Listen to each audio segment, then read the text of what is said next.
오늘은 종교개혁 503주년 기념 예배 드리는 날입니다. 종교개혁은 주 1517년에 17년 10월 31일에 루터가 면죄부에 관한 95개 항의문이라는 그 포스터를 바텐베르크 대학의 교회 정문에 게시함으로써 시작을 했습니다. 오늘 솔리디오 찬양대에서 부른 내주는 강한식 성요 이 찬양은 1529년에 루터가 작사를 했고 작곡을 하며 평소에 많이 자주 자신이 불렀던 노래입니다.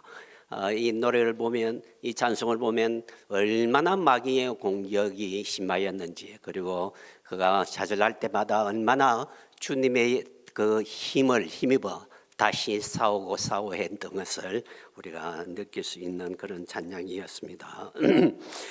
여러분, 그 종교개혁은 로마교로부터 개혁을 시작했는데 처음에는 구원론의 문제로 논쟁을 벌였습니다. 이 구원론의 핵심은 칭의였습니다. 그러다가 이 논쟁은 점점 예배하고 예전으로 확대되었습니다. 예전에서의 핵심은 성찬식이었습니다. 그래서 종교개혁의 핫 이슈는 칭의 그리고 성찬식이다라고 할 수 있겠습니다.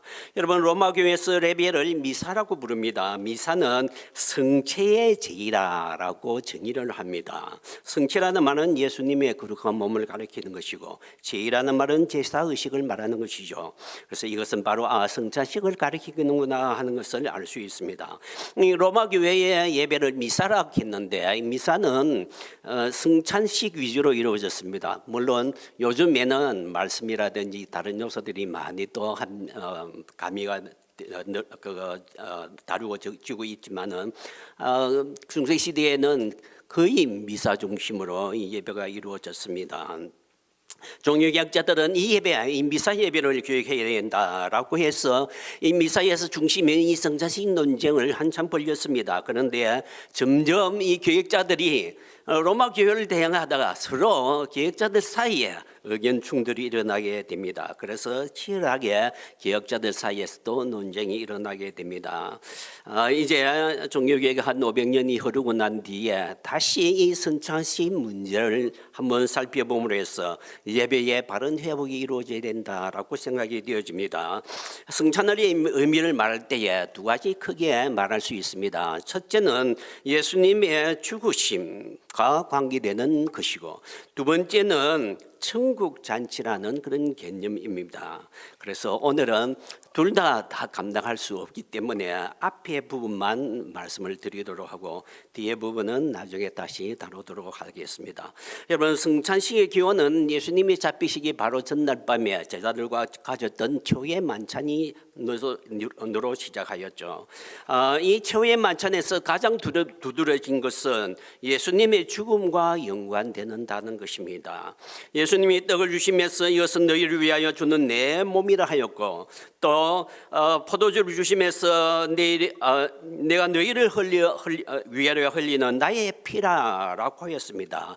내일이면 예수님이 십자가 위에서 돌아가실 것인데 그 십자가 위에서 찢어지는 자기의 살, 그리고 거기서 흘릴 그 피를 이 성찬식의 떡과 포도주에 담아 그들에게 주었던 것입니다. 그래서 이 성찬식의 떡과 포도주는 그 예수님의 그 십자가 위에 그 죽으심을 기념하는 것이다, 상징하는 것이다라고 이야기하게 했습니다.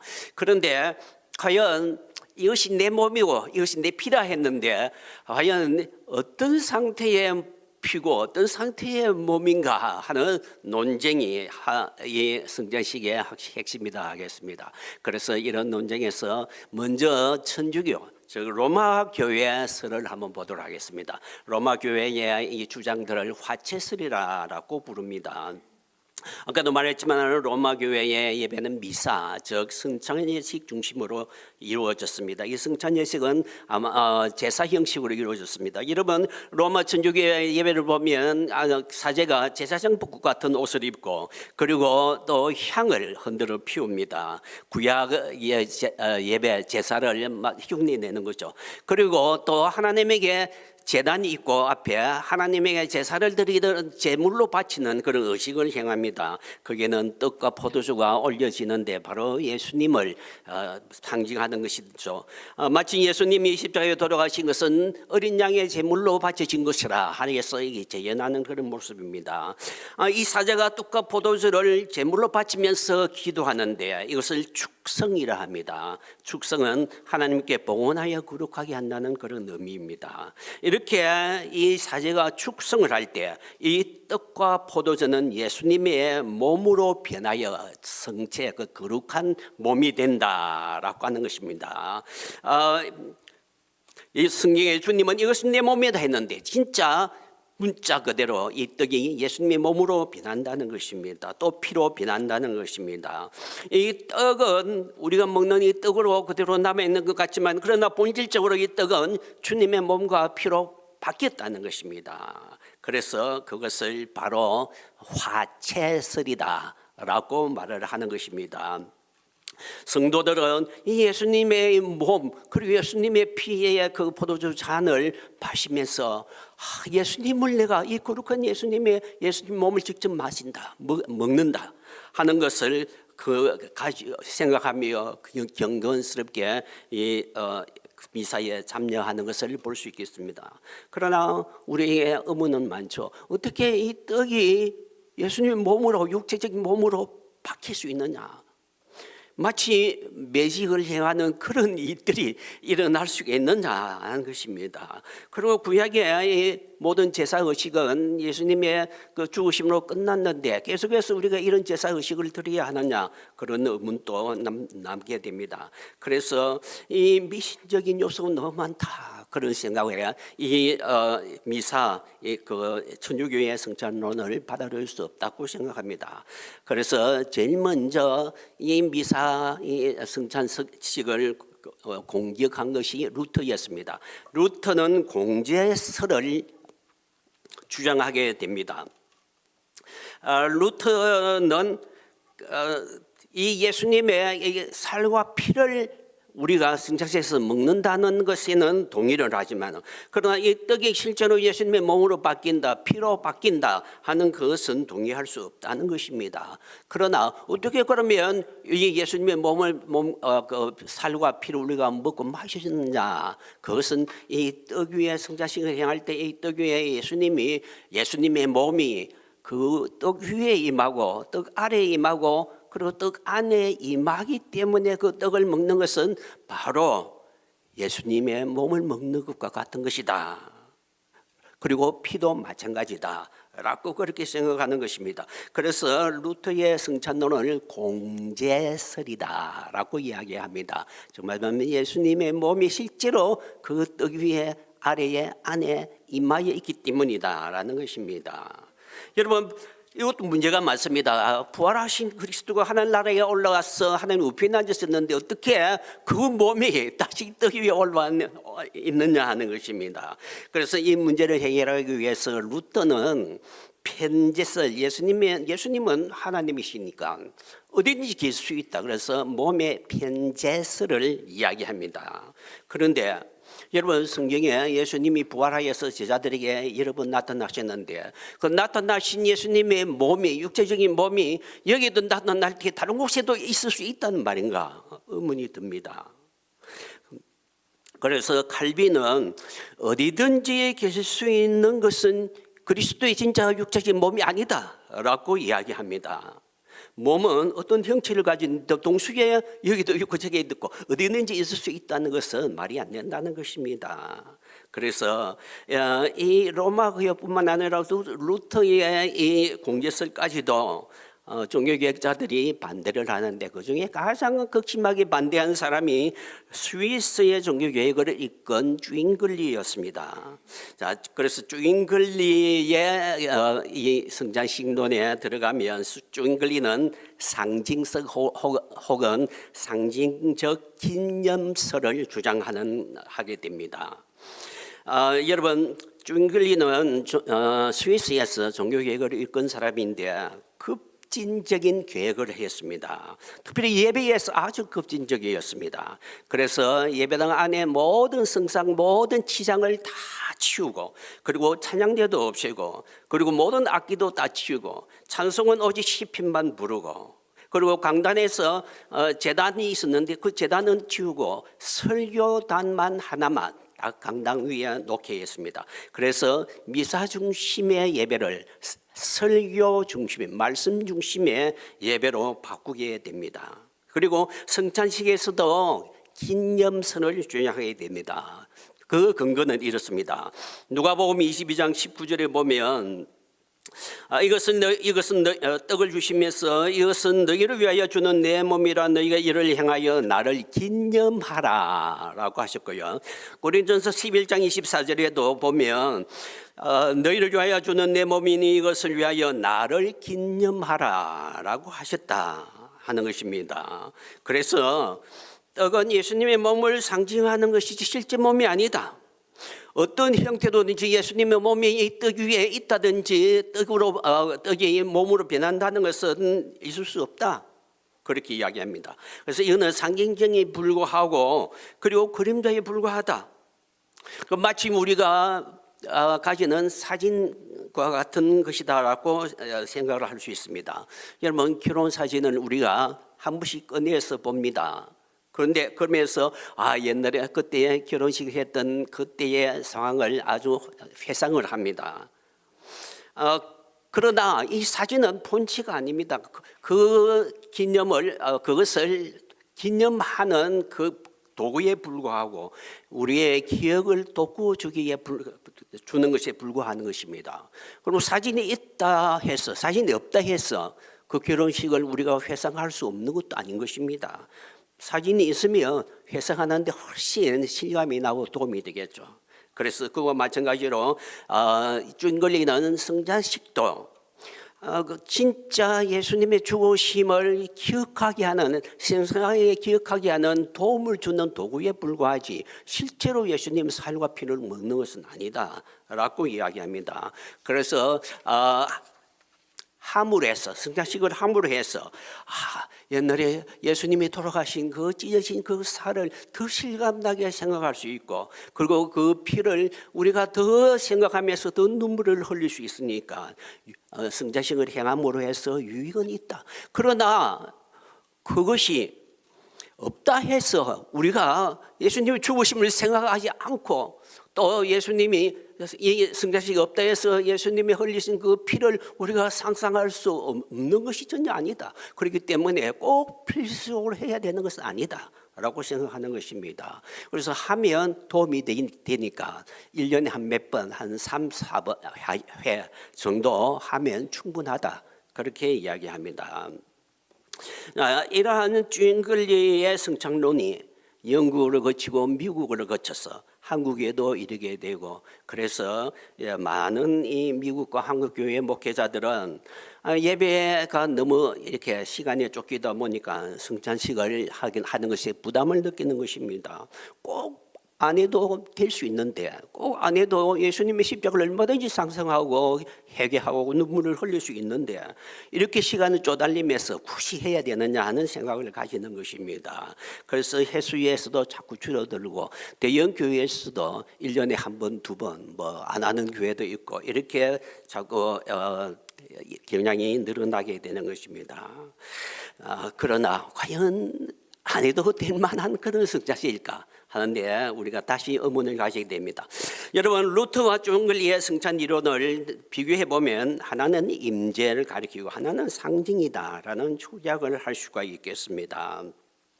그런데 그리고 루터는 쭈잉글리는 루터를 대항하여 너는 로마 예배를 미사 예배의 계획을 반쯤밖에 이루지 못했다라고 비판을 했고요. 그리고 루터는 쭈잉글리를 향하여서 성찬의 그 성례전의 능력을 너는 너무 약화시키고 있다라고 서로 비판을 합니다. 자, 그러면 양쪽이 비판하는 그 비판을 우리가 다 수용하고 다 함께 이룰 수 있는, 즉 말하자면 확실하게 로마 교회의 그 미사 예배에서 계획을 하면서, 그러나 성찬의 그 능력을 약화시키지 않는, 성찬의 승리의 그 능력을 더 확대할 수 있는 그러한 견해는 없는가? 라고 우리는 생각할 수 있게 됩니다. 그것은 바로 칼빈의 성찬식으로 돌아가는 것입니다. 여러분, 존 칼빈은 프랑스에서 프랑스의 사람인데 좀 늦게, 좀 뒤에 사람입니다. 한 12, 몇십 년 뒤에 사람이지만, 그래서 제네바에 가서 그 종교교회를 이끌고 성찬식 논쟁에도 루터와 조잉글리 보다 조금 뒤에 논쟁에 끼어들게 됩니다. 칼빈의 견해를 영적 임재설이라고 요약을 하게 됩니다. 칼빈도 이 성산에서 이그 조잉글리처럼 상징설의 개념으로 시작합니다. 예수님이 떡을 가지고 이것은 내 몸이 될 때 실제로 예수님의 몸, 육체적인 몸이라고 생각하면 안 된다는 것이죠. 이것은 상징에 불과하다라고 하는 것입니다. 그런데 상징 자체로만 머물면 안 된다는 것입니다. 상징 혹은 표징이 있는 곳에 실체도 있어야 된다라고 말을 하는 것입니다. 지금 말하자면 그 예수님의 몸이다 해서 내가 예수님 몸 먹는데 상징적으로 그냥 생각만 하면서 먹는 것으로 하면 안 된다는 것입니다. 실제로 예수님의 몸을 먹는 것이 되어야 된다는 것입니다. 그러나 루터처럼 혹은 천주교처럼 그 자체가 예수님의 몸으로 변한다든지 예수님의 몸이 실제로 거기에 있어서 내가 먹는다는 것이 아니라 예수님이 영적으로 거기에 임하여서 내가 떡을 먹을 때에 영적으로 예수님의 그 몸을 먹는 것이 되고 영적으로 예수님과 결합하는 것이 된다라고 하는 것입니다. 그래서 칼빈의 성찬론을 영적 임재설이라고 이야기를 하는 것입니다. 칼빈은 성찬은 주님의 죽으심을 단지 기념하는 단순한 그런 의식이 아니다. 실제로 그의 영적으로 임하신 그 예수님을, 떡을 먹으면서 예수님을 함께 먹음으로써 내가 나에게 갖는 그 유익, 엄청난 유익들을 내가 가져야 된다, 그렇게 이야기합니다. 그래서 어떤 유익을 가질까? 세 가지 유익을 말을 하고 있습니다. 첫 번째, 성찬식을 가짐으로써 얻는 유익, 주님과 신비로운 연합을 이루는 유익이라는 것입니다. 예수님이 왜 성찬식을 주셨을까? 제정해 주셨을까? 그 이유를, 예수님이 주신 이유를 그 최초의 성찬식 현장에 가서 확인을 해야 된다는 것입니다.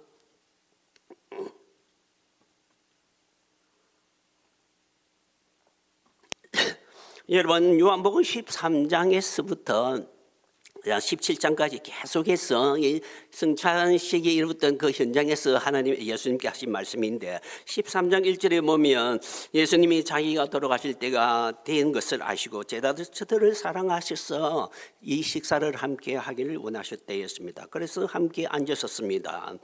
그리고 계속해서 16장 5절 6절에 예수님이 떠나신다는 말을 계속 거듭거듭 말씀하셨습니다.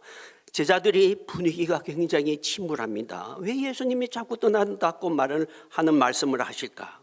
그런데 예수님이 자기가 떠날 때에 그냥 떠나는 것이 아니라 무엇인가 제자들을 위해서 하고 싶은 소원이 있습니다. 그 소원을 하나님께 기도를 아뢰입니다. 17장 21절에 아버지여, 아버지께서 내 안에 내가 아버지 안에 있는 것 같이 그들 다 하나가 되어 우리 안에 있게 하사. 또 17장 26절에 나도 그들 안에 있게 하려 함이니라 라고 이야기합니다. 지금 예수님은 떠나지만은, 그래서 하늘나라의 하늘님의 우편에 앉아서 멀리 계십니다. 그러나 그냥 떠나고 그냥 제자들만 두기를 원치 않는 것입니다. 그들은 예수님을 떠나지만은 예수님이 그들과 함께 있기를 원합니다. 그들 안에 있게 하기를 원합니다. 마치 예수님과 하나님과 예수님이 하나님 안에 있고 하나님이 예수님 안에 있는 것과 같은 그런 식으로 나도 그들 안에 있기를 원하나이다 했습니다. 예수님과 제자들이 하나 되는 것, 그것을 예수님이 바란다 했습니다. 그러면서 이 성찬식을 행하는 것입니다. 바로 하나 되는 그 비결은 성찬식이었습니다. 만찬의 자리에서 예수님은 떡을 주시면서 이것은 내 떡이다, 받아 먹으라 했습니다. 잔을 주시면서 이것은 내 피다, 먹으라 했습니다. 바로 이 떡과 잔을 먹음으로 해서 제자들은 예수님의 살을 먹고 예수님의 피를 마시는 것이 됩니다. 그래서 예수님이 이 제자들 안에 들어오게 되고 하나가 되는 그 결합이 이루어지는 것입니다. 자, 이 하나됨을 요한복음 6장 56절은 이와 같이 말합니다. 내 살을 먹고 내 피를 마시는 자는 내 안에 거하고 나도 그의 안에 거하니라.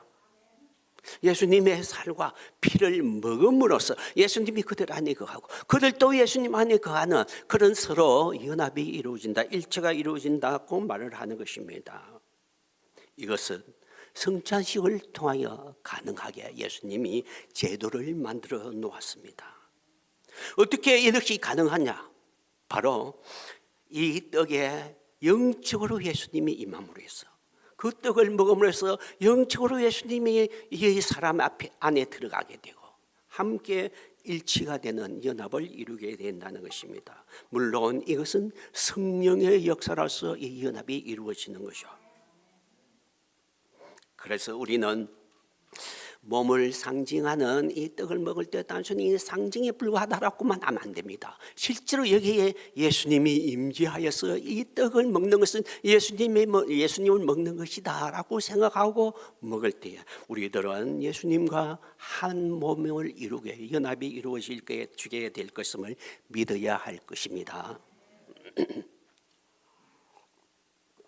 칼빈이 주장하는 성찬이 주는 두 번째 유익은 생명을 얻는다는 것입니다. 여러분, 성찬식에 떡을 사용했는데 떡은 근본적으로 사람의 몸에 영양을 주어서 생명을 주는 것이죠. 물론 성찬식은 단순한 생명을 주는 것으로만 끝이면 안 됩니다. 더 큰 생명, 의미가 있다고 생각합니다. 예수님이 오병이어를 기적을 행하신 후에 많은 사람이 예수님에게 와서 예수님, 옛날에 우리 조상들이 하늘에서 내린 떡 만나를 먹은 것처럼 우리에게도 그런 떡을 좀 주십시오 했습니다. 진짜 떡을 달라는 것입니다. 그때에 예수님께서 다음과 같이 말했습니다. 6장 33절에 요한복음 6장 33절 하나님의 떡은 하늘에서 내려 세상에서 생명을 주는 것이다 했습니다. 여러분, 만나는 하늘에서 내려온 떡입니다. 하나님이 직접 주신 떡입니다. 그래서 그들은 광야에서 40년 동안 이 만나는 그들에게 생명을 주었습니다. 그러나 그것은 일시적인 생명이었습니다. 그 만나를 먹은 사람도 다 결국은 죽고 말았죠. 그런데 예수님은 다른 또 하늘에서 내려오는 떡을 이야기합니다. 만나와 비교되는 진짜 떡을 이야기합니다. 요한복음 6장 51절에 나는 하늘에서 내려온 살아있는 떡이니 사람이 이 떡을 먹으면 영생하리라. 그리고 6장 48절에 내가 곧 생명의 떡이다 했습니다. 만나, 이 예수님 다 하늘에서 내려왔습니다. 예수님도 하나님으로서 하늘에서 내려왔죠. 만나도 사람들에게 생명을 주는 떡이었습니다. 예수님도 이제 떡으로 왔다 했습니다. 그런데 만나는 일시적인 생명밖에 주지 못했지만 이 예수님은 영원한 생명을 준다 했습니다. 그리고 요한복음 6장 53절에 내가 진실로 너에게 이르노니 인자의 살을 먹지 않고 인자의 피를 마시지 아니하면 너희 속에 생명이 없다 했습니다. 6장 55절에 내 살은 참된 양식이요 내 피는 참된 음료이다 했습니다. 그래서 이 말이 얼마나 황당합니까? 6장 52절에 그래서 유대인들이 서로 다투고 이르되 이 사람이 어찌 능히 자기 살을 우리에게 주어 먹게 하느냐. 너무 황당한 이야기한다. 당신의 살은 우리가 어떻게 먹을 수 있느냐? 피를 어떻게 마실 수 있느냐? 그래서 고개를 흔들면서 다 떠났다 했습니다. 6장 66절에 많은 사람이 떠나가고 다시 그와 함께 다니지 아니하였다 했습니다. 너무 황당한 이야기였죠. 우리도 너무 황당하죠. 어떻게 예수님의 살과 피를 우리가 먹고 마실 수 있습니까? 그런데 예수님은 그 당시에는 그냥 설명하지 않고 묵묵하였습니다. 그러나 예수님은 바로 자기의 살과 피를 먹는 그 방법을 성장식으로서 제공해 주었습니다. 성장식을 통하여 예수님은 자기의 살과 자기의 피를 먹고 우리가 생명을 얻게 장치를 마련해 둔 것입니다. 그것을 먹어야 생명을 얻는다라고 말했습니다. 여러분, 성찬식 때에 예수님은 부활할 수 있던 그 예수님이 영적으로 이 떡 위에 임합니다. 그 떡을 먹을 때 우리는 부활하신 예수님이 우리 속에 들어오는 것입니다. 여러분, 부활하신 예수님의 그 부활의 생명, 그것을 우리가 받아들이고 우리도 부활의 생명을 얻게 되는 것입니다. 이러한 생명을 얻는 역할, 이 사건, 이것을 이 성찬식을 통하여, 매 성찬식을 통하여 경험하고 확인을 해야 될 것입니다. 여러분, 칼빈이 말하는 세 번째 성찬식을 행함으로써 얻는 유익, 그것은 성도들의 연합입니다. 칼빈이 굉장히 이것을 중요하게 다루었습니다. 왜냐하면 이것이 굉장히 성찬식에서 중요한 요소이기 때문입니다. 여러분, 성찬식을 통하여서 그리스도와 연합함으로써 이루어지면 절대로 안 됩니다. 그것만으로 끝나면 안 됩니다. 바로 성도들 간의 연합도 이루어져야 합니다. 여러분, 성찬식은 근본적으로 예수님이 최후의 만찬이었죠. 만찬이라는 것은 식사였습니다. 유월절 식사였습니다. 만찬 혹은 식사는 친밀한 교제의 수단입니다.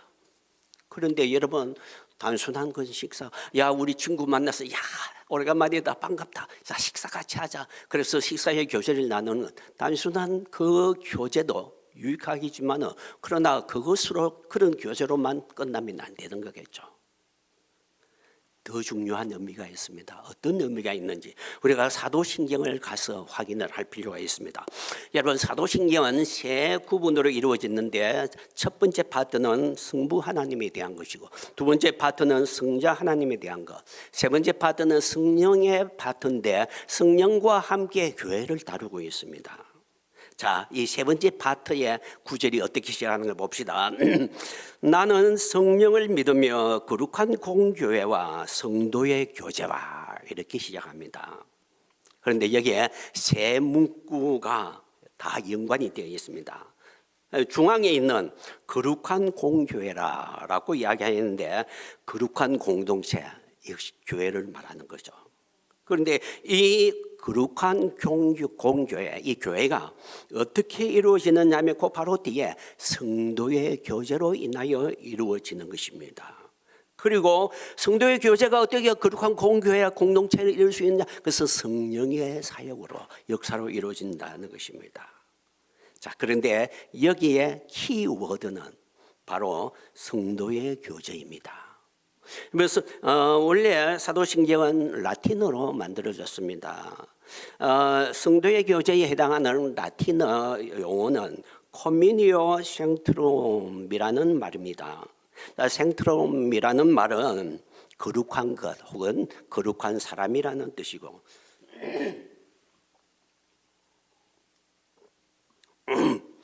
커뮤니온이라는 말은 콤과 유니오라는 두 개의 합성인데, 콤이라는 것은 공유, 즉 함께 나누는 것을 말하고, 유니오라는 것은 하나라라는 말입니다.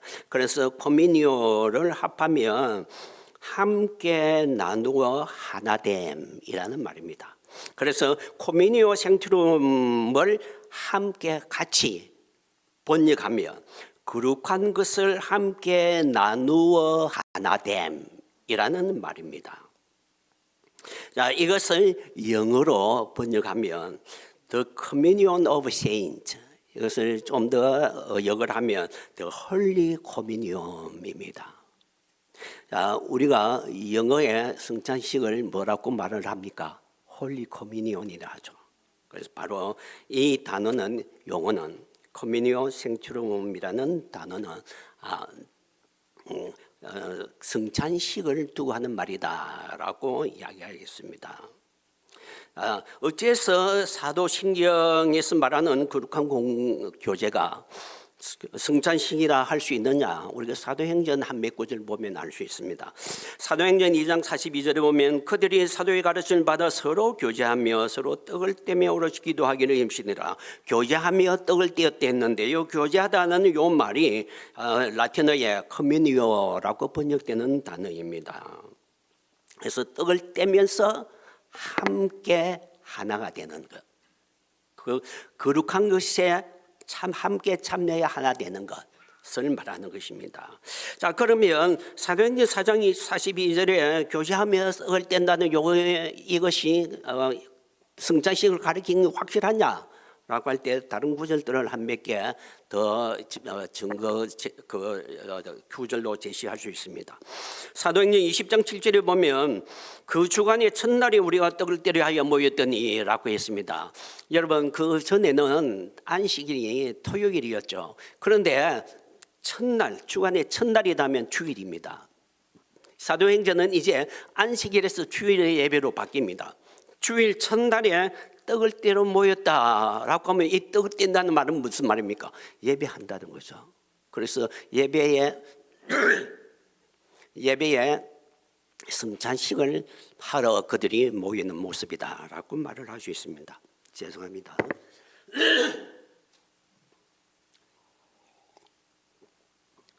또 사도행전 27장 35절에 떡을 가져다가 모든 사람 앞에서 하나님께 축사하고 떼어 먹기를 시작하며라고 이야기합니다. 여러분, 하나님께 축사하고 떼어 먹는다는 말, 그것은 성찬식을 두고 하는 말이죠. 그래서 이게 성찬식에 교제한다, 함께 참여하여 교제한다는 말은, 하나 된다는 요 교제라는 말은 떡을 떼는 것은 단순한 식사가 아니라 성찬식을 두고 하는 말이다라고 이야기할 수 있겠습니다. 그런데 이 성찬식의 교제가 성도를 하나로 이루는 연합의 교제이다라고 하는데, 이 성찬식이 어떻게 연합이 이루어지느냐? 그 성찬식과 연합과 관계되어서 예수님이 그 다락방 그 만찬 현장에 가서 다시 확인을 하여 볼 필요가 있습니다. 여러분, 성찬식이 이루어졌던 그 다락방 현장으로 다시 가봅시다.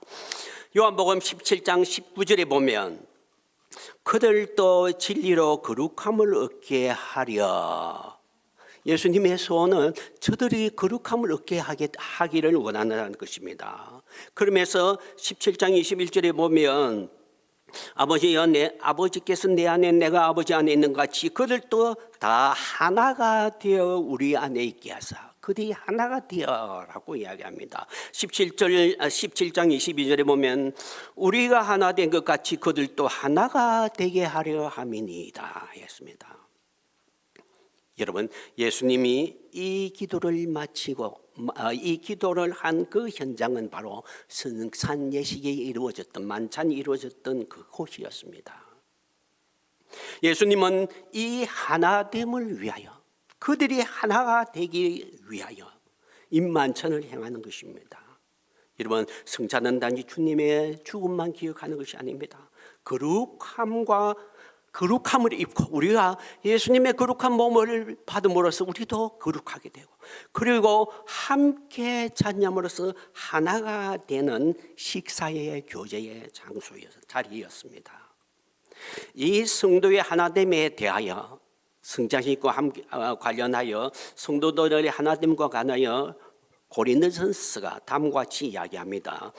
고린도전서 10장 16절에 보면 우리가 축복하는 바 축복의 잔은 그리스도의 피에 참여함이 아니며 우리가 떼는 떡은 그리스도의 몸에 참여함이 아니냐. 여기에 성찬식의 떡과 잔을 이야기하고 있습니다.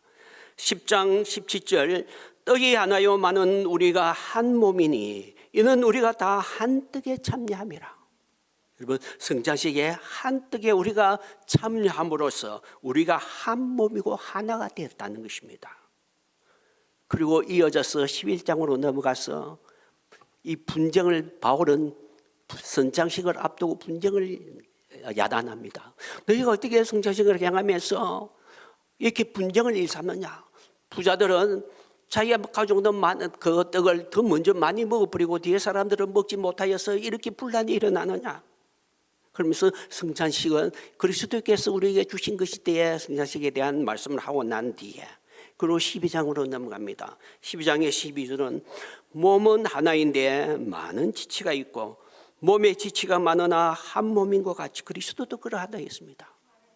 고린도서 12장 21절에 너희는 그리스도의 몸이요 각 지체의 각 부분이 되었습니다. 성찬식을 통하여 우리는 한 몸을 이루게 됩니다.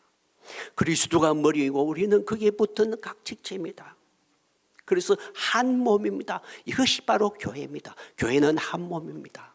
그런데 이 한 몸을 어떻게 해서 한 몸이 이루어지느냐? 한 떡의 참념으로, 한 잔의 참념으로. 그 떡과 잔은 그리스도의 몸과 피입니다. 그게 참념으로써 우리는 그리스도의 몸에 붙게 되고 그리스도의 몸에 붙게 돼서 각자가 하나의 연합 몸 하나를 이룬다는 것입니다. 그런데 어떻게 이런 일들이 일어날 가능성이 있느냐? 그것은 바로 성령의 역사입니다.